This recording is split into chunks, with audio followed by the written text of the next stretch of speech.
have allowed the Shia to perform the Hajj for 1400 years.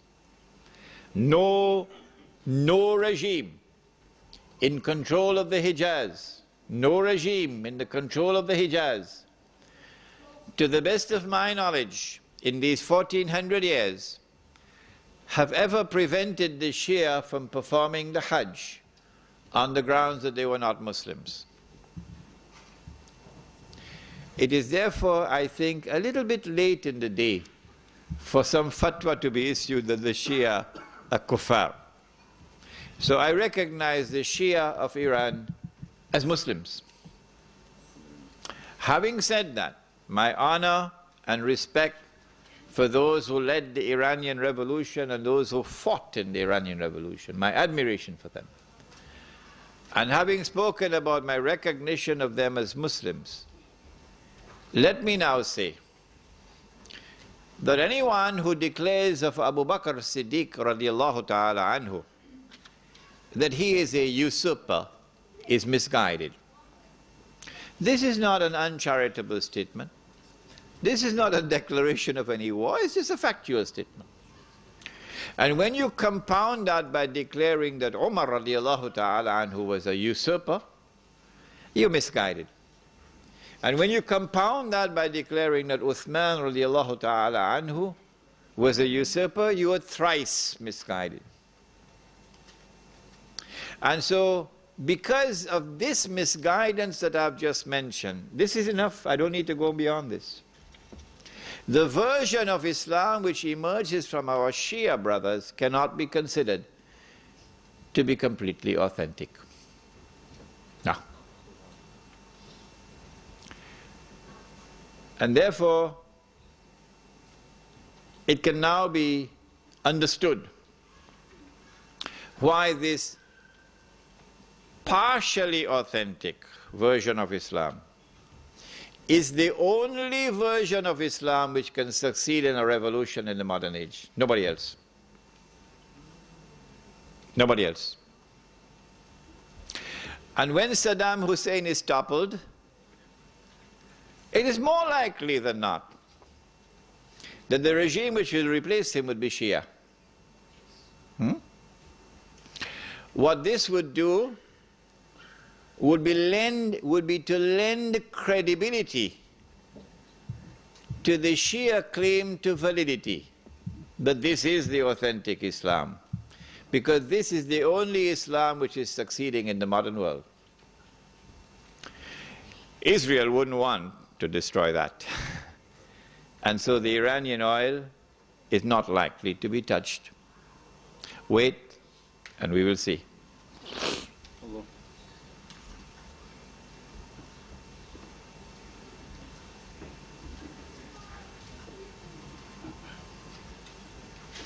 Okay, I just answered this question. You spoke about the forces behind WW2 being the same forces manipulating the Iranian Revolution. I just answered this. Why will Iran not be attacked? I just answered this.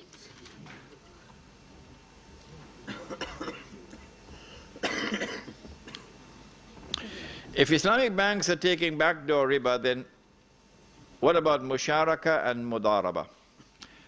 Musharaka is halal, it's called partnership. Mudaraba is halal, I have money, but I don't have business expertise and business acumen. You have a business, okay? So I invest my money in your business, but I'm not running the business. You're running it. If the business makes a profit, I get a share, but it'll be less than musharaka. If the business suffers a loss, I share in the loss. This is mudaraba, and this is how a stock market, actually, stock market operates. But this must be a stock market which is free from riba. That stock market is actually the system of mudaraba at the level of a system. What kind of economic activities will there be in the village? Number one, the production of food. I think I spoke about this previously. And this will be the best food which will fetch the highest price, because organically produced food. Whatever surplus production we have, because the village will only consume the food it produces. We ain't eating no supermarket food, not for Sydney. Okay? The village will consume only the food which it produces. And the reason for this is because of Suratul Kahf. The Suratul Kahf, where the young men were woken up after 300 years, and naturally you'll feel hungry after 300 years. And they sent one of their young men to buy some food, and they said, فَلْيَنْزُرْ أَيُّهَا أَذْكَى تَعَامٍ. So go search for that food which is purest, indicating that food in the age of Dajjal is going to be corrupted. That's it today. So surplus production of food will be marketed. We get an income from that. Secondly, the village must have industry. In Indonesia, for example, we'd want to concentrate on batik, because the Indonesians have a natural talent for artistry. Batik. Where industry needs energy, where are we going to get the energy from? Where are we going to get the energy from? Are we going to depend on the government for energy? Hydro. Suratul Kahf answers and points to nature. Points to nature. Go to nature for energy. In Suratul Kahf, which one of nature is pointed out to? Solar energy. وَنُقَلِّبُهُمْ ذَاتَ الْيَمِينِ وَذَاتَ الشِّمَالِ. How is this affected? They're being turned to the left and to the right. How? وَتَرَى الشَّمْسَ إِذَا طَلَعَتْ تَزَاوَرُ عَنْ كَهْفِهِمْ ذَاتَ الْيَمِينِ وَإِذَا غَرَبَتْ تَخْرِدُهُمْ ذَاتَ الشِّمَالِ وَهُمْ فِي فَجْوَةٍ مِّنْهُ. When the sunshine enters in the morning, the sunshine enters in the evening, but in the daytime sunshine does not enter. And the bodies are rolling to the left and the right. Obviously this is attraction to sunlight. What is this called in science? Attraction to sunlight. Photo? Not photosynthesis. You've got to go back to your physics book. Phototropism. And now the sunshine is transformed into energy. What is this called? Photosynthesis. And so Suratul Kahf is pointing to nature as a source of energy. In this case, solar energy. So that you achieve energy independence. You have water independence, you have energy independence.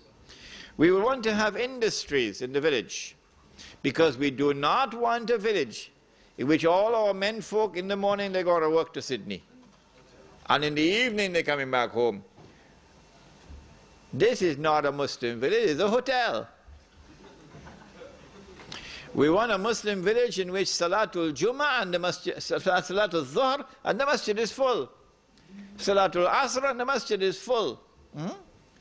So for that we've got to provide means of livelihood, sustenance within the village. So the village will have its own economy. And there will be those present here tonight who will be able to do a better job than I can in working out that economy.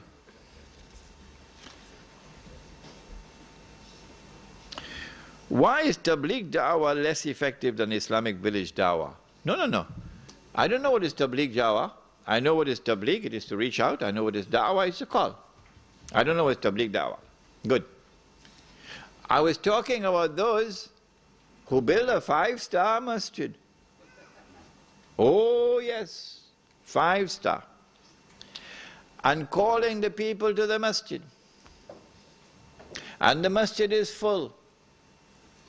But they don't know they built the masjid on a ship that is sinking. And the ship is sinking and they don't know it. And when the ship sinks, they will sink with it. And they're calling people to Islam while the ship is sinking. Real da'wah must emerge from a people who are people who understand the world. Using Islam to understand the world, and using Islam to respond to the world. That is dawah, and I gave you the example of how the Muslim village would impact upon the black masses.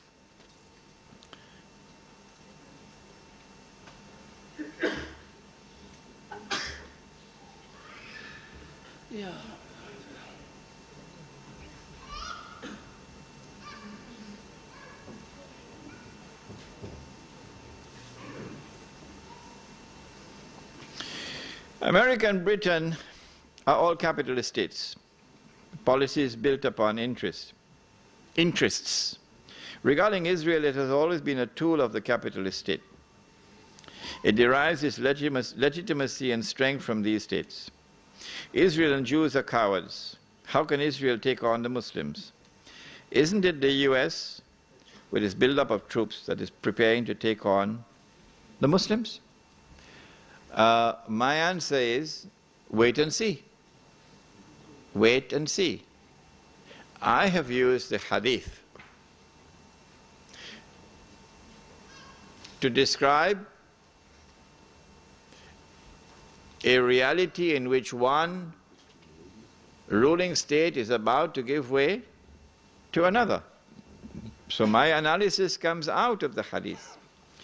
This analysis comes out of political analysis using normal tools of political analysis. I think this would be a valid analysis for someone using normal tools of political analysis. But someone using the Quran and Sunnah would understand that this is not correct.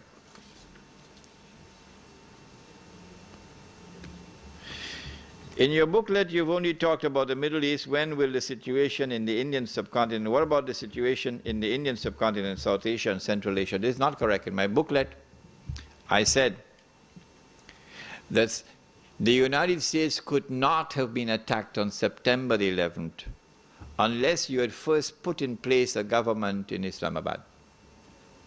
It's there in my book. They had to first put their man in Islamabad before they could attack the United States on September the 11th. And so all that drama in the sky about an aeroplane running out of fuel, that belonged to Hollywood. That belonged to Hollywood. Nawaz Sharif, the Prime Minister, was absolutely correct when he said that this was a conspiracy hatched against me. So that I could be removed from power, and so that this government could be put in place. No elected government of Pakistan could ever have consented to the United States using the territory of Pakistan to attack Afghanistan. That is suicide. No government would have done that. Not even the worst government of Pakistan would ever have done that. So you had to have a Jewish government in Pakistan, a government established by the Jews to serve the Jews. Only then you could have had a government in Pakistan that would allow the United States to use the territory of Pakistan to attack Afghanistan. So don't say that I did not speak about the subcontinent. What role will Iran play in the upcoming rising from Khorasan? This is tomorrow's lecture. No, yeah, tomorrow is Imam al-Mahdi? Yes. Yeah, tomorrow.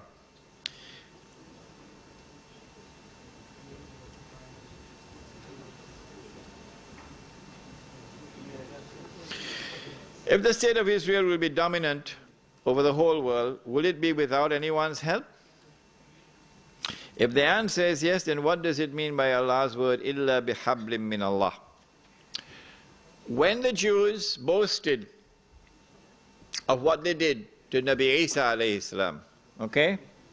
That was the last straw. Then Allah's curse came upon them.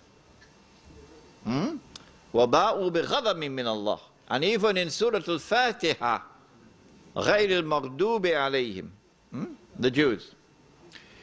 Now their fate around the world is to live in misery, to live in poverty, إِلَّا بِحَبْلٍ مِّنَ اللَّهِ وَحَبْلٍ مِّنَ النَّاسِ. The only exception to this, the only time the Jewish